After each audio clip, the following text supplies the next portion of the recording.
This land is your land, this land is my land. From California to the New York Island, from the Redwood Forest to the Gulf Stream waters, this land was made for you and me.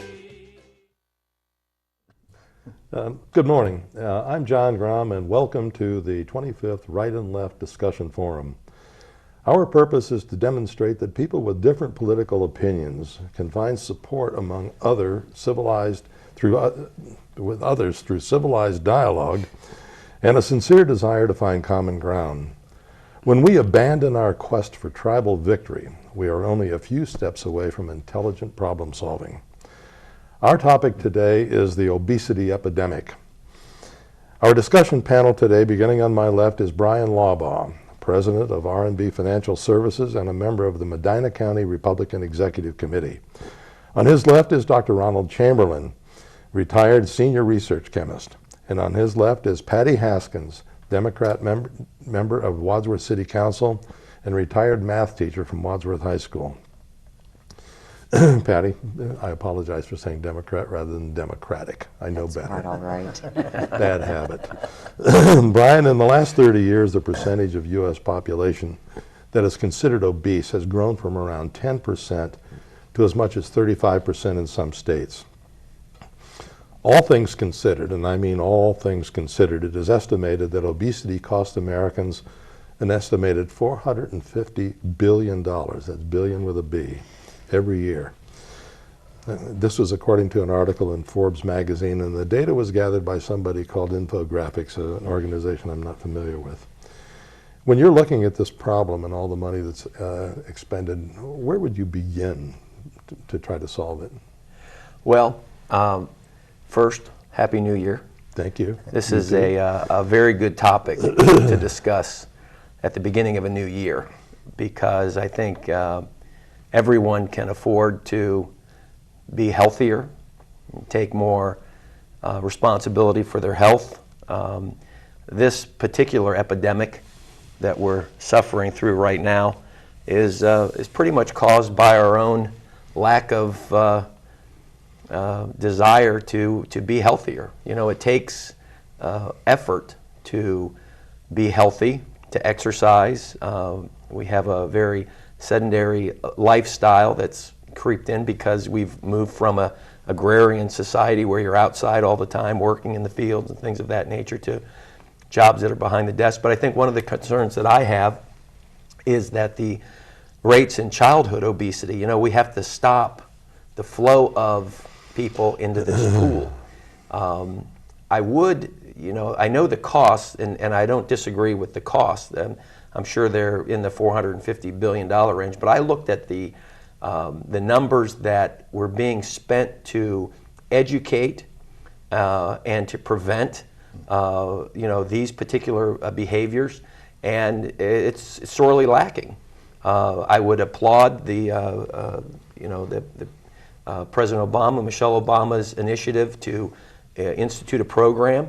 I think it's called Get Moving. Let's Move. Let's Move. Yeah. Anything to get kids out from behind the computer, out from you know, video games, outside.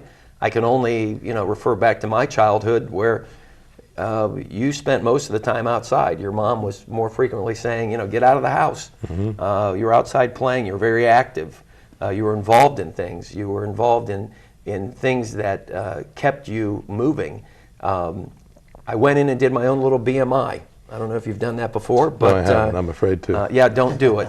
I know better. Other than Ron here, I can't speak for everybody, but I'm obese. This is a good time to shut up about that. I'm sorry. Okay. I'm sorry, but yes, please. you know, so I have my work cut out for me, and I would argue a little bit with the BMI and how they calculate that, because it doesn't take into account. Of course you would. I mean, you know, I would too. They don't take into account body shapes and sizes and things of that nature. But I think we need to start with first slowing down the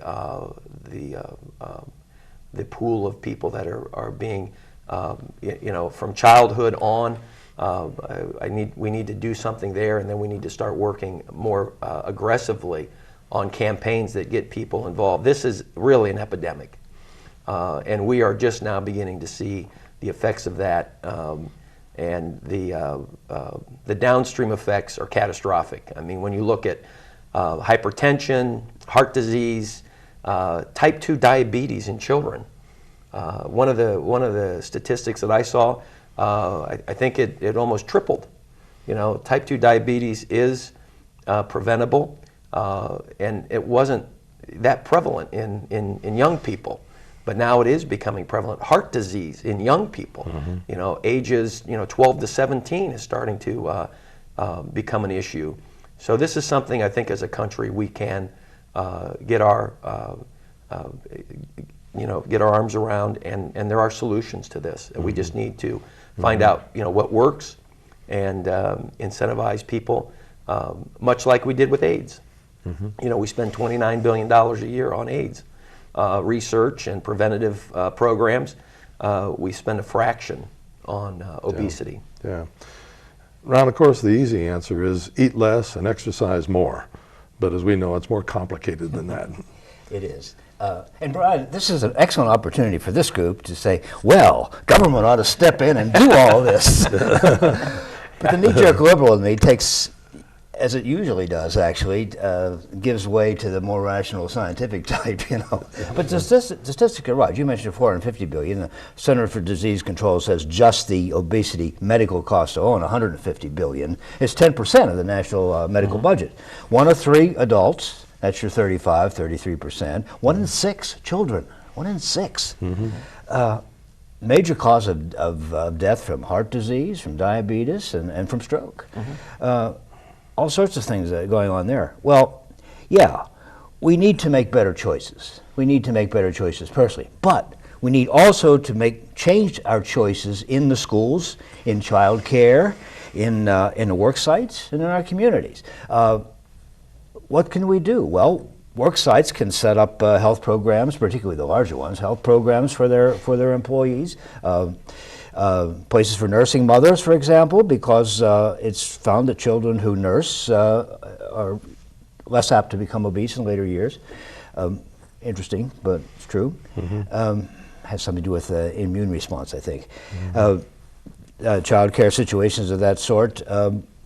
School lunches. There's also a government component in that, whether it's local government or federal government, but to try to make healthier choices available to begin, as you say, getting into this thing from the beginning to diminish the number of people that are entering into that pool. That's very important. And I think it's not only personal choice, it's personal choices in the community, and it's personal choice for the government. I think the government does have a role in this. I wouldn't go so far as Mayor Bloomberg tried to do, to cut out large-sized sugary drinks. I don't think that, first of all, it doesn't work. The second thing is defining obesity as a disease, as the American Medical Association does. I think that's a little bit of a mistake. Obesity is a natural response of your body to taking in more calories than you can use. It stores it up as fat, and that's what it does. That's why it's so hard to lose it, because as you cut back on meals, your body says, oh my goodness, the glaciers are coming, the ice age is coming, the food is disappearing, I'm going to slow down. So that happens. Yes. We'll probably all experience that phenomenon. Body mass index, that's part of the disease thing, and you're right, it's not as accurate as it should be. You need to take into account the total health of the individual. You need to look at his blood sugar level, you need to look at the whole cholesterol, the whole blood lipid situation, his whole lifestyle. The total amount of muscle. You're probably not obese, really, because you're pretty good shape, and muscle mass And is if you believe denser. the BMI, I appreciate that. Yeah, but, well, I mean, mine hovers between 25 and 27, and 25 is considered the threshold. 35 is considered really dangerous. Well, I've Now been I that know way for a long sure time. I'm not going to measure mine. Now that you put the Don't do numbers it. out there. Don't do it. Not going there. Well, you're taller than I am, But for my weight, I should be a 15-foot tall oak tree. But these are all factors. I think we need to get some government activity in there. We all need to take more responsibility for what we put in our mouths and how often we put it in our mouths. Hard to do. Yeah. Patty, I know that the trying to just tell somebody that's obese, come on, just eat less and exercise more. I've heard that, It yes. is it's a very simple thing, but you're asking people to override all kinds of psychological, genetic, and cultural factors in order to do that. There are a lot of reasons why we eat too much. Oh, absolutely. And first of all, just to tell somebody to eat less, unless they really want to do that, it's not going to happen. But I think you also have to look at the choices that are available. We have, I live on the North End, and I'm surrounded by, 6 to 10 fast food restaurants, which is probably, not to malign the food, because trust me, I do eat there quite often. But that food is not the best for preventing obesity or for actually providing nutrition. There was a movie out, a documentary called Super Size Me a number of years ago. Was it Morgan Spurlock? Was that his name? Yeah. I was trying to remember his name. Yeah. But the gentleman went to a certain, which will not be named. Well, he went to a number of them. Yeah, well, he went to one. Particularly one. Because I watched it recently. And his idea was that every day he had to eat the food from there. And he did this under a doctor's care. He went, I think, once a week or something to the doctor, and he checked his blood pressure, he checked his weight, all of these things. And the guy really, in 1 year, it was amazing of the decline in his health and the increase in the weight. He had to stop early. And he had to stop early. Oh, this was a true story? Oh, this was a true story. Yeah, He did this. He did it on himself, yeah. Yeah, If somebody offered to allow him to supersize something, he took it. Exactly. And that he had like a And set ate it of all. rules. He had to try everything that was on the menu. He had to, at some point in time, if they offered a supersize, he had to do it, which is what happens. So I think we have to look at that. And unfortunately, these restaurants tend to affect, I think, the health of some of our poorer members of our community, because they give you this very affordable menu, the dollar menu. You can go in and buy this and that, and it's a cheap way to feed kids. I am guilty as a parent of having numerous times, because we were so busy just running by the fast food restaurant and picking up food, to the point where my daughter at one point said, "Mom, could you actually cook some night instead of going to a fast food?" So that's one thing we have to look at. The way that the commercials and so forth that we see, kids are inundated to want to go to these restaurants, so that hurts. I think the actual lifestyle, and Bryan, you touched on this. I mean, when I was a kid, you spent I remember my mom trying to get us indoors because we were outdoors all the time. You don't see that for various reasons. When she called you a full name, you knew you better head. That's right. Exactly. But Your middle name. Your now middle the name. kids are sitting there playing with their iPad or playing with, on their phone or whatever, and it's a much more sedentary lifestyle than we have. I think some of the rises, though, that we see in, like, for example, type 2 diabetes, some of this is simply because medically we've advanced so much, we're looking for these diseases. So that perhaps some of this existed before, but we simply weren't aware of it. The real concern, though, as was mentioned, I think, is obesity in children. And that's the thing that you didn't used to see. And there's a lot of factors, that combine for that. As far as in the schools I know in Wadsworth for years have been trying to make healthier choices for the kids. They have provided, I think they took all the sweets out of the elementary, and there was actually some Some backlash. Backlash for that, because don't tell me my kid can't have their sugar. So, but they are making attempts, but it is definitely a problem. Well, let me lay this question out there, and anybody can grab onto it. Anytime something bad can be identified, we want to blame it on somebody we don't like. And in this country, we've got a significant bias against corporations and free markets in general. So it's really easy to attack fast food restaurant corporations and food processors and all of that. To what extent are they really to blame? Give you people what they want. Also, because they say, well, there seems to be a desire for this, so let's intensify it by building a whole ad campaign around it. I remember reading a science fiction novel many, many years ago called The Space Merchants, where the government, the corporations were so powerful that the government really had no sway. And there was the story concerned a popular movement against that to try to avoid that. It was a whole situation where if you bought a soft drink, that generated a craving for a sweet, which generated a craving for a chewing gum, which generated a craving for the soft drink. And people just spent all their money going to various vending machines. Yeah. Yeah. So I think there's a feedback effect there. People like this, so the ad company, so the corporations supply that need and intensify it. Yeah, I would agree. We're sending a very confusing message to our youth. Now, when we go to the fast food restaurant, we're looking at that menu, and recently they show the calories of that meal, and you make these choices. I don't believe young people go into a fast food restaurant and look there and say, "Wow, that sandwich has 800 calories, and the milkshake is another 600." How many carbs? How many? They're not doing that. So we need to be very clear with the message that we send. And Fifth Avenue, Hollywood, there's no consequences. And now we're beginning to see these consequences in our youth. And it can be a simple message of getting involved, getting out there. I thought about this a little bit. We've taken the fun out of play.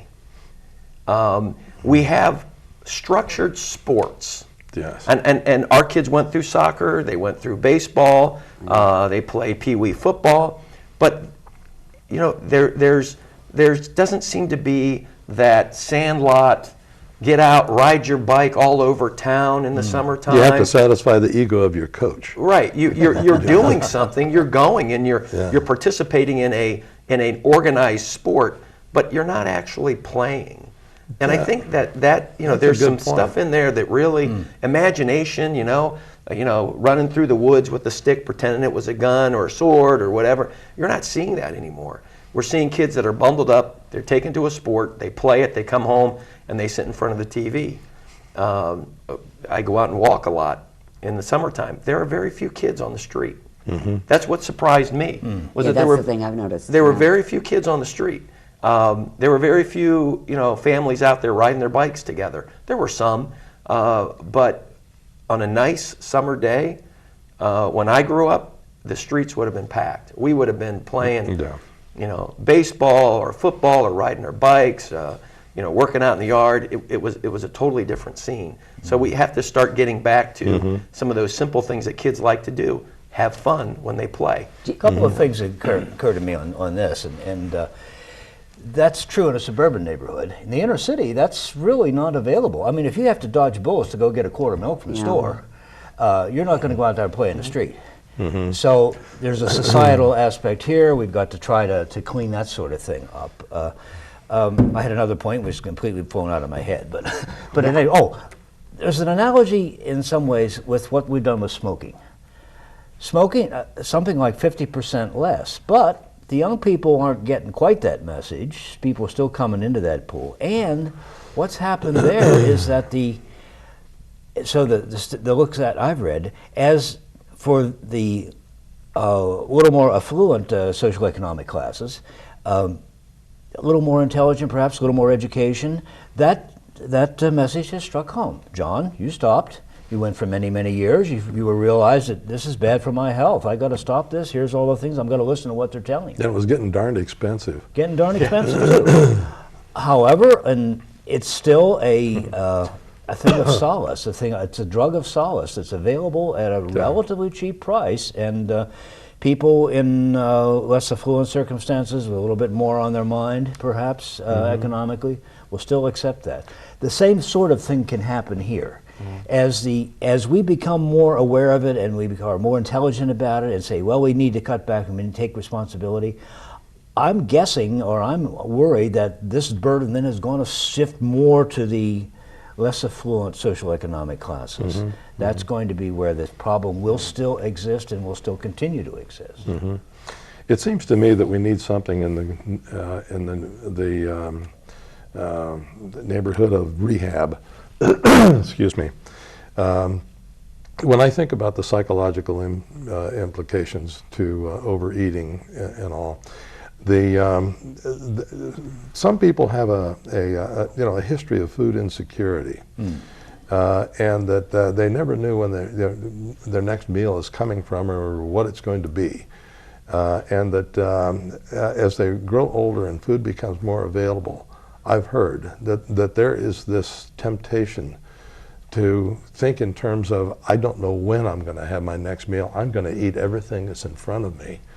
And that is a deep psychological problem that I think that you can probably only overcome that through some kind of rehabilitation with people. Kind of the feast or famine mentality. It's easy. Well, that's ingrained in our culture. I mean, that's part of our, not only our psychological, but I think our genetic makeup. Do you think that the way that we eat too that makes a difference? I mean, it used to be you sat down, had your breakfast before school with your parents, and then you had your lunch at school, and then you came home and you had the family dinner at the same time, because it makes a huge difference when you eat. Now we see kids going to school without breakfast, which is the worst thing you can do for your weight. They hurry up to get to school and they dash out, they try to have a big lunch, they eat here, there, and everywhere, so that they're not actually sitting down eating a well-balanced meal, which fills them and prevents them or kind of suppresses that need for food later on. And the fact that the family unit has changed so much in the last 30, 40 years, that the way we eat, I think, also promotes obesity in children. I think you've touched on something here that I was thinking about, but I didn't want to bring out my my Neanderthal man. But that's pretty much how I was raised. You came home from school, you did your homework, you went out and you played. You came in when your dad came home from work and you sat down for a meal.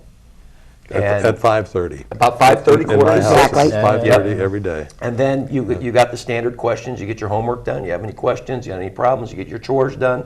After dinner, you got to go outside and play till the street lights came on. That was that's interesting. That was the rule in my house, because we played hide and seek every night. Oh, kick the can. Hide and seek. was People it. don't know where that expression came from. Yeah, kicking the can. Oh yeah, If you're yeah. under 40. So Kick the can down the road. so that was the sort of the pattern. Today, what happens is kids come home from school. They have a lot of homework. They're involved in a lot of things. The parents are busy. They bring in food from a fast food chain. They don't sit down. The kid does his homework. He goes to his room and he sits there on his computer till 10:30, 11 o'clock at night. And snacks while he's doing it. And eats while he's doing it. Unfortunately, yeah. And so that whole pattern, they're tired in the morning, they get up late. So you see how that loop starts.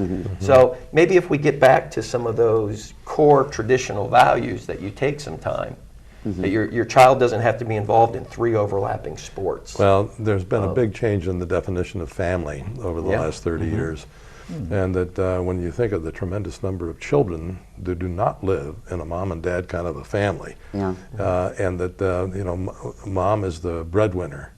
They have 2 jobs. Yeah, I did that. Yeah. She's and too often the pizza winner and the Big Mac winner.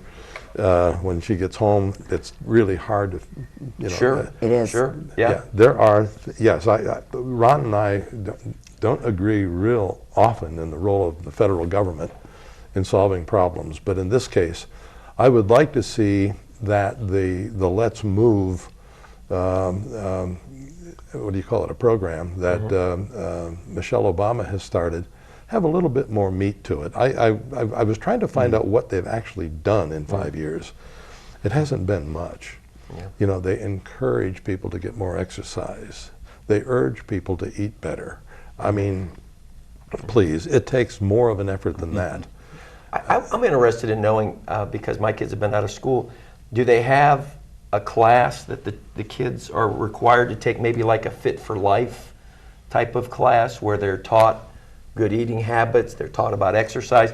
They don't have, do they have phys ed now? Do they still have PE? Yes, they still have, but it's limited, but they do work on that. And if you look at the whole phys ed program, it's totally different from when we were in school. It is more geared to staying fit and lifelong sports that you can do, as opposed to the old. But teaching them, maybe that's a health class component. Well, they do have. They're required to take a health class. In how high to school. eat healthy. And that's part of the curriculum, I believe, for that. Oh, good. But you're talking then to kids that are 14, 15 that have maybe had bad habits all Yeah. along. So Yes. And you've got to make some kind of a shift. My Yeah. problem, after I've made this concession to Ron's liberal orientation, is that I don't think the government's capable of it. Very likely not. No, I don't know how successful Head Start is, for instance. We want to keep saying that that is one of the things to brag about with the war on poverty. But I've just heard some horrible things about that, how I've heard a lot of ineffective good it really things. is. I It's a think Head Start has been babysitting. effective, but But Personal- Well, I don't know if it's cause Personal or effect, decisions. but since 1970, we ingest 500 calories per day more than we did in 1970. that's because blame that on McDonald's. I think that when you grow up, like we were talking about, there's a strong temptation for us to be self-righteous and look at other people and say, well, if you just ate right and get off the couch and go out and exercise, well, it's an easy thing to say, but it's a very difficult thing to do. it's hard to lose weight. It's a cultural bias. You look at your average supermodel. Yeah. It's been photoshopped. Ain't been photoshopped. Yeah. Well, I'd like to put a plug in for our Y. Can we do that? Sure. Because we have a wonderful facility here. Absolutely. And I go up there every day, sometimes 6 days a week, early in the morning. My wife and I, we work out. There's lots of equipment. There's plenty of room up there. We have a wonderful indoor pools. We have a great walking track. We have a field house that has 4 full-size basketball courts. So it's not that we lack a facility. Oh, we've like got a this. lot of facilities We've got in a this lot of community. things to do, and it's as far as cost is concerned, it's well worth the money. And I would encourage people to. And we have people coming from out of town using our Oh, good. facility. And I think that we have, on the other side of it, there is a second America out there that's a very fit America. Absolutely. When you think of just in this community, there are about 4 different fitness centers and Yeah, so forth. yeah. Well, I think we've hammered that one to death. And I want to thank you all again for stimulating conversation. We'll go out and stop for a donut on the way. And I'd like to leave you all with this quote. Are you ready for this one? A bear, no matter how hard he tries, grows tubby without exercise, by Winnie the Pooh. Thank you very much for joining us.